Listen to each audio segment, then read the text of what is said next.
여러분들은 예수님의 말씀을 따라 보지 못하고 믿는 자들이 되기 때문에 복된 사람들입니다. 여기 계시는 누구도 부활하신 예수님을 직접 보신 분들은 한 분도 안 계십니다. 그러므로 여기에 부활하신 예수님을 믿는 저와 여러분들은 오늘 도마나 다른 제자들보다 정말 복된 자들이 분명한 것입니다. 물론 이러한 복을 주신 분은 우리 예수님이십니다. 예수님은 믿지 않는 자들에게 스스로 나타내 보이셔서 믿음을 주셨습니다. 그리고 그들이 비로소 믿고 난 후에 많은 기록들을 통해서 수많은 사람들에게 예수님의 부활이 역사적 사실인 것을 믿게 하셨습니다. 그러므로 우리도 저 제자들처럼 제자들의 체험과 제자들의 기록과 제자들의 증거가 수없이 많기 때문에 우리가 그 기록들을 보고 부활의 예수님을 인정하고 믿는 은혜가 있는 것입니다. 오늘 부활하신 예수님은 믿음 없는 제자들에게 나타나셔서 믿음을 주신 것을 우리가 기억해야 됩니다. 예수님께서 제자들에게 직접 나타나셔서 믿게 해주신 것입니다. 제자들이 다 모인 곳에 나타나셔서 자신의 손과 옆구리를 보여주시면서 믿게 하셨습니다. 근데 그때 마침 한 명의 제자가 그 자리에 없었습니다. 다 있어야 되는데 왜 없었을까요? 개인 사정이 있었을 수도 있고 여러 가지 이유가 있었을 수도 있겠지만 항상 모일 때에 우리가 함께 모이는 것이 그렇게 중요한 것입니다. 바로 오늘 소개해드리는 디드모라고 하는 도마가 그 시간 그 자리에 없었습니다. 24절 말씀입니다. 12제자 중에 하나로서 디드모라 불리는 도마는 예수께서 오셨을 때에 함께 있지 아니한지라. 분명 제자들은 다 함께 모였어야 됩니다. 왜 있지 않았는지 알 수 없지만 그것 때문에 부활하신 예수님을 자신의 눈으로 목격할 수 없었고 그 증거의 현장에 있지 못했기 때문에 참된 믿음의 고백을 할 수가 없었습니다. 그러자 도마는 약이 올랐는지 아니면 믿을 수가 없었는지 제자들에게 확실한 증거를 요구했습니다. 25절을 보십시오. 다른 제자들이 그에게 이르되 우리가 주를 보았노라 하니 도마가 이르되 내가 그의 손에 못자국을 보며 내 손가락을 그 못자국에 넣으며 내 손을 그 옆구리에 넣어보지 않고는 믿지 아니하겠노라고 했습니다. 우리가 상식적으로 생각해보면 도마의 요구는 대단히 합리적입니다. 맞는 결정입니다. 세상에 죽었다 살아난 사람이 어디 있습니까? 눈으로 봐야 됩니다. 내 손으로 만져봐야 이것이 실체인지 알 수가 있습니다. 그런데 여러분, 도마가 그렇게 확실하게 여기는 자신의 눈으로 보는 것, 손으로 만지는 감각이 완전한 것이 아니라는 것을 알아야 됩니다. 착시, 분명히 똑같은 사람이 똑같은 장소에서 똑같은 것을 봤는데 어떤 사람은 둥글다 그러고 어떤 사람은 네모나다고 얘기합니다. 두 사람을 동시에 봤는데 어떤 사람은 오른쪽 사람이 크다 그러고 어떤 사람은 왼쪽 사람이 크다 그러고 어떤 사람은 오른쪽 사람이 더 밝다고 하고 왼쪽 사람이 더 우울해 보인다고 얘기를 합니다. 우리의 눈이 완전치 않다는 얘기입니다. 환청, 너 무슨 소리 못 들었니?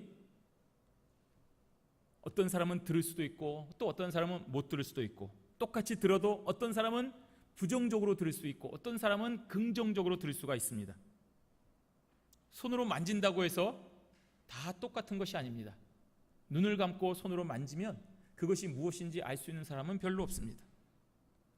만약에 저와 여러분이 가지고 있는 이 시각, 후각, 청각, 촉각 모든 감각이 정말 정확하고 절대적이라고 한다면 이 세상에 실수나 오지는 있을 수가 없습니다. 똑같은 필름을 보고 어떤 사람은 충치가 있다고 얘기하고 어떤 사람은 없다고 얘기합니다. 공부 많이 한 의사도 그런 실수를 합니다. 오진을 합니다. 이 말은 인간의 감각은 그렇게 불완전한 것임을 알려주고 있는 것입니다. 그런데 도마는 그 사실을 인정하지 않는 것입니다. 자신의 감각만을 절대 의지하여서 믿음마저도 그 감각을 통과해야만 믿겠다고 하는 것입니다. 자신의 감각을 통과해야만 믿겠다는 것입니다. 영적인 믿음을 가지는 데 있어서 육신의 감각을 최우선시하고 있으니 여러분, 믿음을 가질 수가 없는 것입니다. 초월하신 하나님을 우리의 감각을 통하여 내 안으로 가두어 놓으려고 하니 안 되는 것입니다. 이것이 도마의 모습입니다. 다른 제자들도 마찬가지입니다. 오늘날 저와 여러분들도 자주자주 그런 모습을 보이고 있지 않습니까? 감각주의자들, 현실주의자들, 세속주의자들, 그런 자들에게 예수님은 기꺼이 나타나 주셨습니다. 이것이 은혜인 것입니다. 26절 우리 한번 보겠습니다. 여드레를 지나서 제자들이 다시 집안에 있을 때에 도마도 함께 있고 문들이 닫혔는데 예수께서 오사 가운데 서서 이르시되 너희에게 평강이 있을지어다 라고 했습니다. 여드레, 이전에 주님을 만난 그날로부터 딱 일주일이 지난 시간을 의미하는 것입니다. 이러한 시간이 지난 것을 볼 때 당시 제자들이 예수님을 처음 만난 장소에서 다시 모여서 주님을 기다렸다는 사실을 보여주고 있습니다. 부활의 주님을 일주일 만에 또 만난 것입니다. 이것이 초대교회 성도들이 부활한 주님을 기념하여 예배하고 모이는 주일의 오늘 주일날의 시작이 된 것입니다. 예수님은 제자들에게 다시 나타나셔서 너희에게 평강이 있을지어다 라고 축복해 주셨습니다. 왜 그렇습니까? 제자들이 두렵고 떨려서 문을 꽁꽁 걸어 잠그고 자기들끼리 숨지겨 두렵고 떨린 상태로 있었기 때문입니다. 그래서 예수님께서 나타나셔서 평강을 주신 것입니다. 예수님은 닫혀있는 문을 호련히 통과하셔서 저들에게 평강을 빌어주셨습니다. 배를 누르고 똑똑하고 문을 열어주어서 들어오신 것이 아니었습니다. 두려움으로 갇혀있는 제자들에게 예수님은 진정한 평강을 선포하여 주신 것입니다. 이것이 바로 부활의 예수님께서 주시는 은혜인 것입니다. 오늘날 저와 여러분의 마음이 여러 가지 세상의 번민과 여러 가지 어려움으로 인하여 요동치고 있습니까? 오늘 이 시간 부활의 주일에 찾아오시는 예수님의 은혜로 말미암아 진정한 평화를 누리시기를 바랍니다. 여러분의 미래가 불안하고 여러분의 앞길이 막막하고 어떤 것이 우리에게 있을지 몰라서 참으로 막막한 상태에 계십니까? 오늘 예수님께서는 그러한 막막한 상태에 있는 저와 여러분들을 찾아오셔서 두려워 말라, 놀라지 말라, 내가 너와 항상 함께 할 것이다, 너희에게 평강이 있을지어다 라고 말씀해 주시는 것입니다. 그러므로 부활의 주일날 이 아침에 예수 그리스도께서 주시는 그 놀라운 은혜를 힘입어 안심하시기를 바랍니다. 평안을 누리시기를 바랍니다. 기뻐하시기를 바랍니다. 이것이 바로 부활의 주님께서 오늘 저와 여러분들에게 주시는 귀한 은혜인 것입니다. 그러므로 신자는 어떤 상황에서도 예수 그리스도 안에 있으면 평강을 누릴 수가 있는 것입니다. 이것이 바로 사도 바울이 한평생 예수 그리스도를 만나고 난 이후에 in Christ, 예수 안에 있겠다고 고백하고 그 예수 안에서 늘 기쁘고 즐거워하고 평강을 누리는 자신의 삶의 행복이 되는 것입니다. 사방으로 우겨쌈을 당하였습니다. 집에 들어가니 가정에 문제가 있습니다. 직장에 가니 괴롭히는 상사가 있습니다. 친구를 만나니 나에게 거짓말하는 친구들이 있습니다. 어디를 가도 평안이 없습니다. 내 몸에 병이 있습니다. 내 주변에 아픈 환자들이 있습니다. 어디를 가도 어떤 순간에 있어도 내 마음이 편할 적이 없습니다. 동서남북 어디를 가도 내 마음 하나 편하게 있을 곳이 없습니다. 그렇게 사방으로 우겨쌈을 당하여도 예수 그리스도가 함께 있다면 우리는 진정한 평화를 누릴 수가 있습니다. 예수 그리스도 안에 있기 때문인 것입니다. 오늘 그렇게 답답하게 모여서 있는 제자들에게 호련히 나타나신 예수 그리스도는 그 모든 우겨쌈을 다 없애주시고 오늘 저와 여러분에게 진정한 평화를 주시는 것입니다. 그 예수님께서 믿지 못하는 도마에게 믿음의 근거를 제공해 주셨습니다. 우리 27절 말씀 함께 있습니다. 도마에게 이르시되 내 손가락을 이리 내밀어 내 손을 보고 내 손을 내밀어 내 옆구리에 넣어보라. 그리하여 믿음 없는 자가 되지 말고 믿는 자가 되라. 아멘. 우리 예수님의 입장에서 한번 생각을 해 보십시오. 도마의 요구 얼마나 어리석습니까? 얼마나 어처구니가 없습니까? 지난 3년 동안에 그렇게 가르쳐주고 알려주고 동행해주고 믿게 해주었는데 자기 눈으로 봐야 되고 손으로 만져봐야만 믿겠다고 하는 그 도마의 요구를 예수님은 가소롭게 여기지 아니하시고 기꺼이 들어주셨습니다. 인간의 불완전한 감각에 만족함을 주신 것입니다. 이것이 바로 믿음이 없는 도마를 위한 최선의 배려였습니다. 또한 도마의 경우를 보고 많은 사람들이 믿을 수 있도록 섭리하시는 예수님의 은혜임을 기억해야 됩니다. 오늘 저와 여러분들은 이 도마 때문에 더 확실한 믿음의 증거가 추가된 것임을 기억하셔야 됩니다. 도마가 나서서 이렇게까지 하지 않았더라고 한다면 그 후로도 많은 사람들이 예수님께서 실제로 부활하셨다는 것임을 믿지 못하는 사람들이 많았을 것입니다. 그 당시 과학이 발달되지 못해서 그렇지 예수님께서 홀로그램 같은 거 하나 뚝 띄워가지고서 사람들에게 나타나서 말하고 스피커 같은 걸로 했을지 누가 알겠느냐라고 얘기할 사람이 있을지도 모르겠습니다. 실제로 도마의 경우가 있는데도 불구하고 어떤 사람들은 예수님의 부활은 사실이 아니라고 생각을 했습니다. 또 부활했다 하더라도 육신까지는 부활하는 것이 아니라 영으로 부활하신 것이다, 영으로 나타난 것이다. 그러니까 막힌 문을 뚫고 들어온 것이고, 그렇게 주장하는 사람들이 있었습니다. 그렇다면 예수님께서 도마를 위하여 이렇게까지 배려해 주시지 않았다고 한다면 더욱 많은 불신의 사람들이 존재했을 것입니다.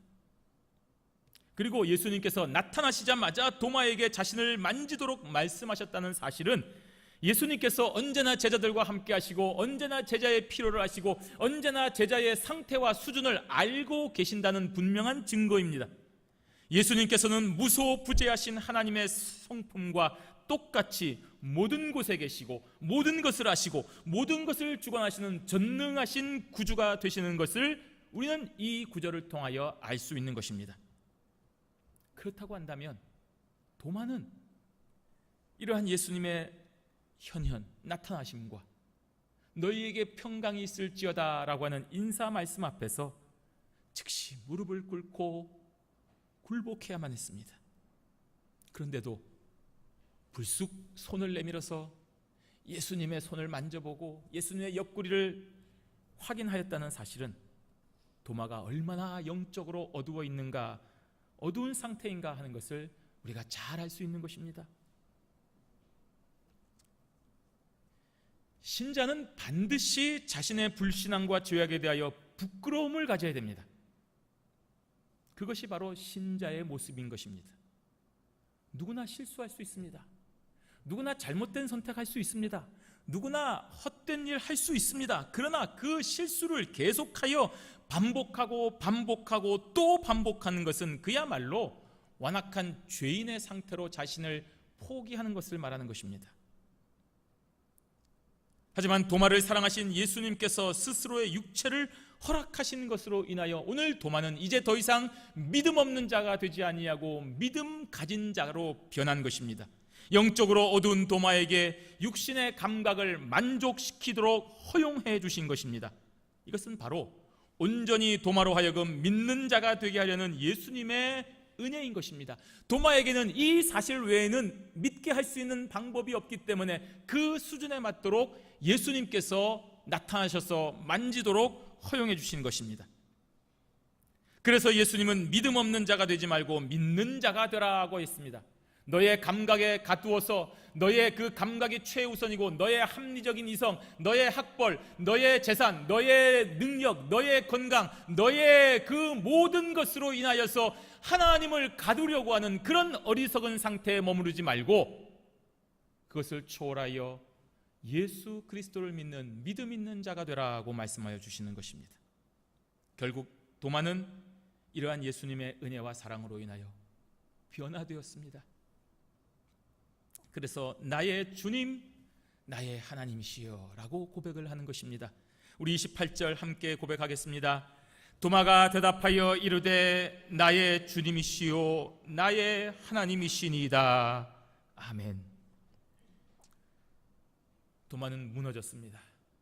더 이상 자신의 감각을 내세울 수가 없게 되었습니다. 예수님이 맞는 것입니다. 도무지 믿을 수 없고 도무지 있을 수 없는 일이 지금 자신의 눈앞에 일어난 것입니다. 그리하여 예수님을 향하여 나의 주님이시여 나의 하나님이십니다 라고 고백을 한 것입니다. 이전까지 도마에게 있어서 예수님은 감각적인 분이었습니다. 자신의 지식적으로만 믿는 예수님이었습니다. 인간적으로 3년을 보낸 스승이었습니다. 메시아라고 믿을 만큼 수많은 기적과 표적을 보여주셨기 때문에 내가 그와 함께하고 큰 기대를 가지고 자신의 한평생을 그와 함께 따라갔습니다. 그러나 거기까지였습니다. 하나님의 아들이라고까지는 생각하지 않았습니다. 그런데 지금 죽은 자가 아닌 부활하신 몸으로 나타나신 예수 그리스도를 보게 되고 만지게 되고 듣게 되자 그만 하나님의 아들 예수 그리스도이심을 큰 탄성으로 고백하게 되는 것입니다. 지금 이 순간 부활하신 주님을 자기가 예전에 알고 있던 주님과 동일하게 여기는 순간이 된 것입니다. 그렇기 때문에 도마의 삶에 혁명적인 변화가 일어나는 것입니다. 이성적인 고백이 아닌 영적인 탄성으로 주님, 나의 주님, 하나님이십니다 라고 외치게 되는 것입니다. 나의 주님, 예수님에게 합당한 고백입니다. 그런데 곧 이어서 도마는 나의 하나님이라고까지 고백을 합니다. 이것은 바로 예수 그리스도께서 인간이실 뿐 아니라 완벽한 신이심을 고백하는 것입니다. 예수 그리스도는 완벽한 인간이시고 완벽한 신성을 가진 신이심을 고백하는 것입니다. 예수님의 인성과 신성을 따로 구분하는 것은 다 헛된 주장이라는 것을 명백하게 드러내는 고백이 되는 것입니다. 이렇게 예수님은 도마에게 믿는 자가 되도록 역사하여 주셨습니다. 예수님이 다시 부활할 수 없다는 강한 신념으로 가득 찬 도마는 원래 믿음이 없는 자였습니다. 어떻게 사람이 죽었다가 다시 살아날 수 있느냐? 도무지 믿을 수 없는 것입니다. 수많은 믿음의 표적과 기적들을 보았지만, 선지자들의 말씀을 들었지만 도무지 믿을 수가 없는 믿음 없는 자였습니다. 아니, 사탄과 세속에 사로잡혀서 믿음을 고백할 수 없는 상태입니다. 도마에게 믿음의 씨앗은 있었지만 사탄이 가로막은 것입니다. 이 세속의 영광과 성공에 대한 욕심이 이러한 도마의 믿음을 완전히 감싸서 펼칠 수가 없도록 만든 것입니다. 그러한 도마에게 나타나신 예수님으로 인하여 이제 비로소 그 모든 사탄의 권세가 물러가고 그 모든 억압이 사라진 후에 그 믿음이 꽃을 피운 것입니다. 완전히 변한 것입니다. 초대교회의 전승에 의하면 부활하신 예수님을 직접 목격한 도마는 이렇게 위대한 신앙의 고백에 걸맞는 삶을 살았다고 전해지고 있습니다. 저 머나먼 인도에까지, 그 당시 환경 속에 인도까지 간다는 것을 한번 생각을 해보십시오. 그곳까지 가서 복음을 전하다가 주님 곁으로 순교한 것입니다. 자신의 삶을 하나님께 다 드린 것입니다. 자신의 신앙 고백과 걸맞는 삶을 살았습니다. 요한복음이 쓰여진 이 시기에 사실 이미 도마는 이 세상 사람이 아니었습니다. 순교한 이후에 요한이 그 제자인 도마를 회상하면서 쓴 기록이 오늘 요한복음의 말씀입니다. 그리고 이렇게 변할 수 있는 근거가 바로 예수 그리스도이심을 사도 요한이 드러내려고 하는 것입니다. 이렇게 예수님은 도마의 의심마저도 선하게 사용하셔서 더욱 선한 일을 이루어내신 것입니다. 이것이 바로 모든 것이 합력하여 선을 이룬다는 말씀의 좋은 예가 되시는 것입니다. 하나님이신 예수님께서 당신의 모든 권위를 부정하고 부활을 믿지 않고 조롱하는 도마에게도 나타나셔서 믿게 하여 주셨습니다. 여러분이라면 그렇게 하시겠습니까? 네가 어디서 감히 나에게 대항을 해? 나의 권위에 도전을 해? 너 같은 것은 내가 다시는 보지 않겠다. 이것이 저와 여러분의 자존심 아닙니까? 이것이 저와 여러분의 교만 아닙니까? 그런데 예수님께서는 그 도마에게 나타나셔서 내 손에 못자국을 만져보고 내 옆구리에 너의 손을 넣어보고 이제는 믿음 없는 자가 되지 말고 믿는 자가 되라고 말씀하신 것입니다. 그러니 예수 그리스도를 믿는 저와 여러분들은 이러한 마음으로 모든 것을 내려놓으시기를 바랍니다. 여러분이 사회에서 아무리 성공을 하고 아무리 대단히 돈을 많이 가지고 있고 아무리 많은 명예를 가지고 있다 하더라도 예수 그리스도를 위해서 다 내려놓을 각오가 되어야 우리는 내 몫에 태인 십자가를 지고 주님을 따르는 진정한 제자의 시작이 되는 것입니다. 그렇게 모든 것이 합력하여 선을 이루는 저와 여러분들이 되시기를 바랍니다. 두 번째로 생각할 것입니다. 육신의 감각으로 믿는 자보다 영으로 믿는 자들이 더 복되다는 사실을 우리 예수님께서 말씀하고 있습니다. 예수님의 놀라운 은혜, 그 선하신 사랑으로 인하여 의심 많던 도마는 그 의심의 분량에 비례하여 믿음의 도마로 변했습니다.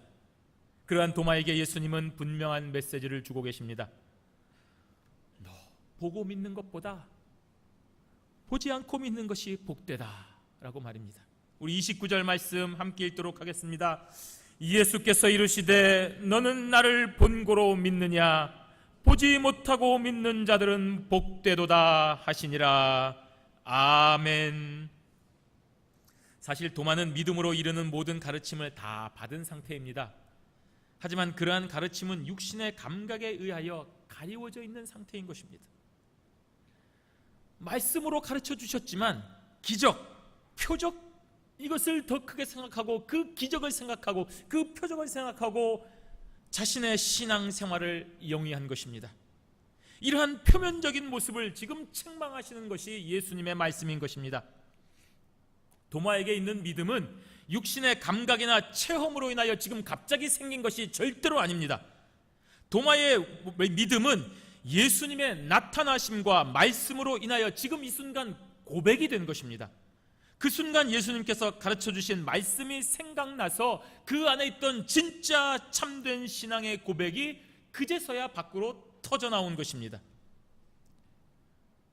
갑자기 도무지 풀 수 없는 문제 때문에 나 이거 아는데 어떻게 푸는 걸까 하고 고민하고 있는데 선생님이 가만히 지켜보고 있다가 너 그거 한번 생각해 봤니? 라고 하는 그 한마디에 그래 예전에 선생님이 이렇게 가르쳐 주셨지, 그거 생각하고 그 원리와 그 방법을 통해서 모든 풀이 과정이 순식간에 쫙 생각이 난 것입니다. 예, 제가 이게 알겠습니다. 예, 압니다. 이제 압니다. 라고 외치면서 문제를 다 푼 것과 똑같은 일인 것입니다. 그렇기 때문에 신자는 도마처럼 감각이 요구하는 기적과 표적을 원해서는 안 됩니다. 나도 도마처럼 그 감각으로 만져주고 나타나 주시면 제가 믿겠습니다 라고 해서는 안 되는 것입니다. 그러한 방법으로는 진리를 알 수가 없습니다. 저와 여러분의 믿음은 기적이나 체험으로 얻어지는 것이 아니고 오직 성경 말씀으로만 가능한 것입니다.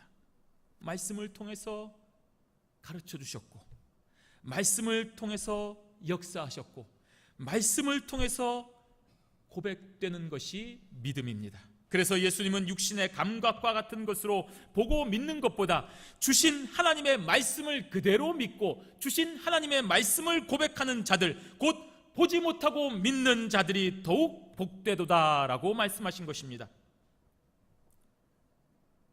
만약에 우리가 감각에 의지하여서 고백을 한다고 한다면 더 뛰어난 감각, 더 확실한 고백, 더 뛰어난 기적이 나타나고 하면 우리는 갑자기 돌아가는 것입니다. 갑자기 겐지제강에서 물에 들어갔다 나오면 사람이 죽은 자가 살아나고 피부병이 완치가 되고 암 환자가 낫게 된다, 그런 기적이 연일 계속되면 예수 믿는 사람이 감각에 있던 사람들은 다 그리로 갈 것입니다. 왜 여기 있습니까? 글로 가면 영생할 수 있고 잘 살 수 있는데요. 그런데 성경 말씀은 그러한 것을 기록하지 않습니다. 그렇기 때문에 육신의 감각이나 이성적이고 합리적인 사상과 사고 방식에 의하여 좌우되는 믿음이 아니라 오로지 하나님의 말씀, 창세기부터 계시록까지 기록된 이 하나님의 말씀 그 자체를 우리의 생각으로 순수하게 받아들이는 것이 예수님으로부터 칭찬받는 진짜 믿음인 것입니다. 그렇게 말씀으로 굳건해진 믿음은 육신의 감각이나 표징과 같은 것으로 절대 흔들리지 않습니다. 누가 옆에서 환상을 보았다고 해도, 누가 옆에서 죽은 자가 다시 산다고 해도 전혀 거기에 휘둘리지 아니하고 우리는 오로지 말씀을 붙잡고 나아가는 진실한 믿음의 사람이 되는 것입니다. 그 분명한 예가 초대교회로부터 시작된 교회 운동입니다. 그 교회 운동은 망하지 않았습니다. 예수님은 다시 부활하신 제자들에게 나타나셨지만 그 제자를 이후에 다른 사람들에게 나타나신 적이 없습니다. 그런데 여러분, 더 많은 사람들이 교회로 몰려왔습니다. 더 많은 사람들이 부활의 주님을 믿고 고백하기를 시작했습니다. 그 교회 운동에 예수님의 부활이 각인에게 나타난 적이 없습니다. 디모데에게 나타나지 않았습니다. 오로지 하나님의 말씀으로 교회 운동이 시작되었고 진행되었습니다. 그 결과 왕성해진 것입니다. 예수님께서 승천하신 이후에 더 많은 신자들이 생겨났습니다. 이것이 무엇을 말하고 있는 것입니까? 보고 믿는 자들이 아닌 보지 못하고 믿는 자들이 더 복되고 왕성해진다는 것을 분명히 드러내는 증거가 아니겠습니까? 사랑하는 성도 여러분, 예수님의 말씀에 의하여 저와 여러분들은 누구보다도 복된 자들이 분명합니다. 여기에 있는 저와 여러분들 누구도 부활하신 예수님을 직접 본 사람이 없습니다. 만진 사람 없습니다. 들은 사람 없습니다. 그러나 오늘 찬송의 고백처럼 저와 여러분들은 부활을 믿는 신앙인들이 분명합니다. 그러므로 명백하게 부활의 주님을 육신의 눈으로 보지 못했지만 믿는 자들입니다. 하나님의 말씀을 통하여 믿음이 굳건해진 자들입니다. 주의 기록된 말씀을 읽을 때에 성령의 역사로 인하여 우리의 마음이 뜨거워지는 것입니다. 부활의 주님이, 도마에게 나타나셨던 그 주님이 살아계셨구나 하는 사실을 믿고 우리의 마음이 뜨거워지고 나도 그와 같이 부활의 증인되는 삶을 살아야겠다라고 다짐하는 자들입니다. 얼마나 복된 자들입니까? 주님께서 나의 죄를 위하여 죽으셨고 사망 권세 깨트리고 다시 살아나셔서 이 땅의 모든 택한 자들을 하나님께로 인도하는 유일한 구주가 되심을 굳게 믿는 자들입니다. 이 모든 고백이 체험이나 표적이 아닌 오로지 하나님의 말씀으로 믿어져서 고백하는 것입니다. 그러니 저와 여러분이 얼마나 복된 자들입니까? 오늘 이 부활의 기쁜 주일 아침에 누구보다 복된 자들이 바로 우리들인 것을 기억하시고 계속하여 표정이나 표징이나 기적이나 어떤 그런 것을 찾지 아니하고 오로지 주신 하나님의 말씀을 따라 믿음의 반열에 굳게 서서 우리 선배 사도 바울의 뒤를 따라 스데반 집사의 뒤를 따라 야곱의 뒤를 따라 디모데의 뒤를 따라 주기철 목사님의 뒤를 따라 우리 믿음의 선진들의 뒤를 따라 부활의 증인으로서 예수 그리스도를 주님 모실 그날까지 온전히 전하는 믿음의 성도들이 되시기를 주님의 이름으로 축원합니다. 아멘.